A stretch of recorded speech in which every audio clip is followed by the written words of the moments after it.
co-convener of the Alexandria Residents Action Group, and I will be chairing this meeting with Alice Anderson, co-spokesperson of Redwatch. I would like to acknowledge that we meet on the land of the Gadigal people of the Eora Nation and pay respect to their elders past, present and emerging. So on behalf of the Alexandria Residents Action Group, Friends of Erskineville and Redwatch, we'd like to extend a very warm welcome to all of you and the candidates for the federal seat of Sydney who are here tonight. I will explain that Tanya Plibersek is flying in from Melbourne and is on her way as we speak, so she will be here, we hope, in time, but we won't hold up this meeting. So the four candidates that we will have tonight are Tanya Plibersek for the Labor Party, Wen Zhu for the Citizens Party, Andrew Chuter for Socialist Alliance, and Chetan Sahai for the Greens. Ryan McAllister from the United Australian Party sends his apologies. He is dealing with some family issues that prevent his attendance tonight. We did invite Alexander Andruska from the Liberal Party and Ben Ferguson from One Nation, however, neither responded.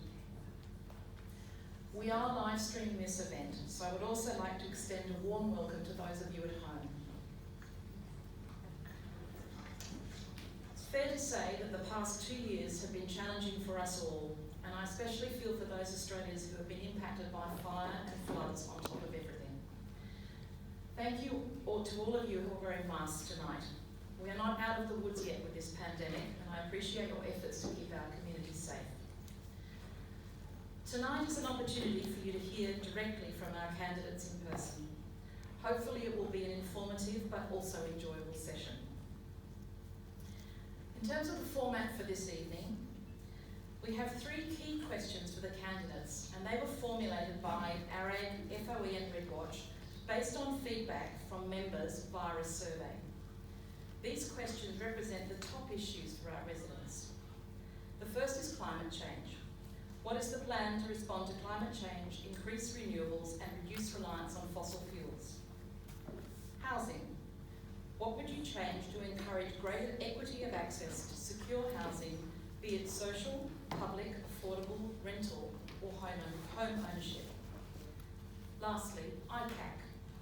How would you support a federal ICAC and how would you structure it? Other issues were raised by survey respondents in order of voting include support for a constitutionally enshrined Indigenous voice to Parliament, aged care and the plans for an ageing population, and health, the plans to improve the health system for all Australians. Each of the candidates will have 7 minutes to speak, during which time they need to cover those 3 top issues I mentioned. And if they have time, they can then speak to any topic of their choice. A warning will be provided at 6 minutes. The order of speaking has been determined by a draw. Once all candidates have made their presentation, we will invite questions from the floor. And I ask that you line up behind that microphone to ask those questions. And of course, please just keep your distance. We ask that both candidates and residents conduct this forum with respect for one another and really have a positive dialogue. I think that's been something that's been missing in politics, and it's something that I think has been a character of these forums that we've held in the past. So I'll now hand over to Alice.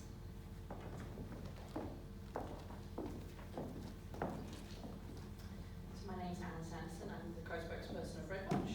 I'll be doing a short bio before each candidate speaks. So we have Andrew Chuter from the Socialist Alliance.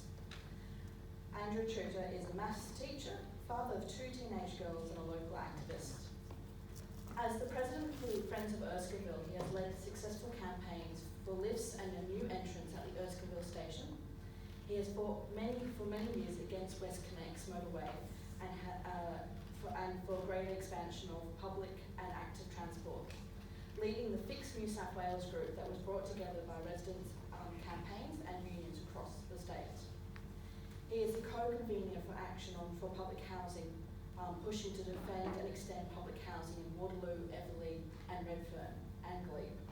He is an active member of the National Tertiary Education Union. Andrew.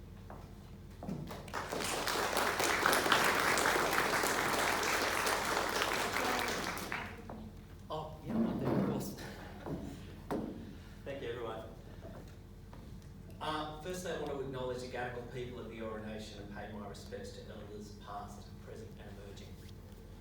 Our First Nations people have a concept of the dreaming. When I was 10 years old, I learned about a related idea, which the astronomer Carl Sagan called cosmos. Everything that is, was and ever will be. And he talked about how we are the local embodiment of the cosmos grown to self-awareness and intelligence able to understand the world around us. Because we emerged from the cosmos, we have an obligation to use that understanding to care for it and each other. That's what led me to a passion for science, to become a maths teacher, then an activist and a socialist. It was through Carl Sagan's TV series Cosmos that I first learned about global warming. I've been concerned about it ever since. It's funny how we now use a much weaker term, climate change, to describe the problem. That's actually a public relations trick conjured up by George W. Bush's campaign strategist, Frank Luntz. Google it, it's true. It was a deliberate way of making it seem less serious, something fossil fuel companies weren't responsible for. We're now starting to get back control of the language. 3 years ago, the City of Sydney declared a climate emergency. That's the way we must frame the problem. We have to shift to 100% renewable energy by the end of the decade to have a decent chance of a safe result at around 1.5 degrees above pre-industrial levels. Remember, 2 degrees was agreed at Paris as not safe.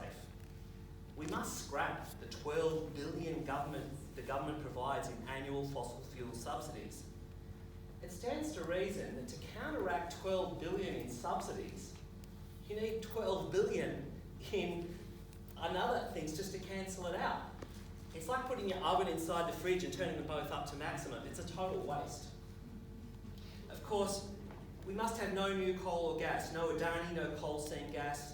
Market mechanisms are not working. Carbon credits are like the negative gearing of climate action. We must have public ownership and democratic control of the energy grid. We have to tackle transport emissions, which will soon be the second largest source of carbon pollution. The elephant in the room, of course, is car dependency. 50 years ago, in his 1972 campaign speech, Gough Whitlam said, and I quote, "Australia must overcome the tyranny of the motor car or face the destruction of its major cities as decent centres of our culture, our community, our civilisation." The situation is now much more serious, but neither party is willing to take us on. Electric cars won't cut it. 50% of a car's lifetime emissions are in the manufacture alone. When I say to you electric vehicles, what do you think of? You should be thinking of trains, electric trains and electric trams, not cars. And electric trains and trams don't even need batteries. And we need a massive shift to active transport, walking and cycling. Well, fortunately, this will all be a massive cost saving. Household private expenditure on cars in the Sydney metropolitan area costs us $20 billion a year. Transport is the second largest item of household expenditure. We'd all benefit too from reduced congestion, reduced road rage and road trauma, and from clean air and more physical activity. I've been pushing these things for over a decade as co-convener of No West Connects, Eco Transit, Fix New South Wales Transport, and as president of Friends of Erskineville, where we recently won a campaign for lifts and a southern entrance at the train station. I'm convinced that together we can win another campaign for an active transport bridge across the tracks at Everleigh, which would cut 20 minutes off the walking time from here to Sydney Uni. Let's put a stop to corruption with a federal corruption commission modelled on the New South Wales ICAC. Try to name another government department that's so popular that people happily display I Heart ICAC bumper stickers. The critics of ICAC are buffoons. You know New South Wales must have a good corruption commission when it backfired on the very person that started it, Nick Greiner. I would like to see the originating idea of colonial Australia, that of punishing the most downtrodden for minor crimes, flipped so as to punish the most powerful for their most serious ones. That would be poetic justice. The housing crisis, where do I start? Well, by recognising that housing is a human right. There are currently 200,000 households on public housing waiting lists around the country, and double that are either homeless or in unsuitable housing. But right now, in Waterloo South, just a little bit over that way, the New South Wales government wants to demolish 750 public homes in order to upzone it to 3,000 apartments, flog it to private developers and sell over 70% on the private market. The net increase for the needy will be a pitiful 98 social homes managed by private community housing providers. It's shameful. We actually faced a similar crisis just after World War II, when the Commonwealth stepped in and built 750,000 homes in a decade.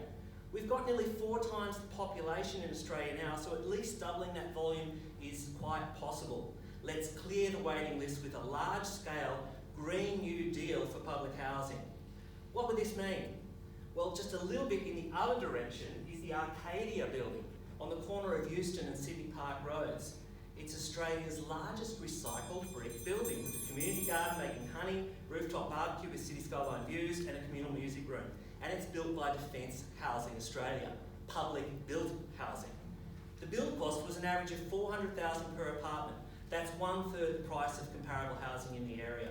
Australia is set to spend $1 trillion over the next 20 years on defence. Let's cut that by half and use the money to provide universal public housing to everyone who wants it, with rents capped at 20% of income. There's much more to discuss, hopefully in the Q&A section, or check out our website where Socialist Alliance has similar visionary policies. First Nations, women, LGBTIQ+, workers and unions, refugees, civil liberties, taxation, education, health and more. This is all within our grasp. But can capitalism, the system of private, competitive, profit-seeking, solve these problems? No. We need a new socialist vision, one based on, as Billy Bragg put it, organised compassion that puts people and planet before profit.